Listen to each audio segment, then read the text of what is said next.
ज्यांचं पोट भरलेलं असतं त्यांच्या लेखनातून विनोद येतो, पण ज्यांचं पोट भरलेलं नसतं, जे उपाशी असतात, त्यांच्या लेखनातून ठिणग्या येतात, ज्वाला येतात, आणि याच ज्वाला आणि ठिणग्या अखंड समाजाला बदलून टाकण्याचं काम करत असतात. अवघे 1.5 दिवस शाळेला गेलेले अण्णाभाऊ साठे, पण या 1.5 दिवसांच्या शाळेच्या त्यांच्या प्रवासात 35 कादंबऱ्या, 7 चित्रपटे, 13 लोकसाहित्य, त्याचबरोबर 15 पोवाडे, अशी खूप मोठी साहित्य संपदा निर्माण करणारे अण्णाभाऊ साठे, ज्यांच्या फकीरा ही त्यांची जी काही कादंबरी आहे त्या कादंबरीला महाराष्ट्र शासनाचा उत्कृष्ट कादंबरीचा पुरस्कार मिळालेला आहे.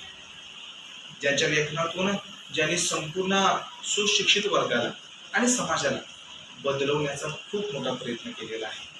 ज्यांच्या या साहित्यांचं विवरण किंवा साहित्यांचं भाषांतर 27 भाषांमध्ये झालेलं आहे. त्यातील सर्वाधिक रशियन भाषेमध्ये झालेलं आहे.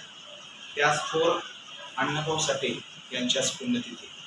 या पुण्यतिथीनिमित्त त्यांना त्रिवार असं अभिवादन.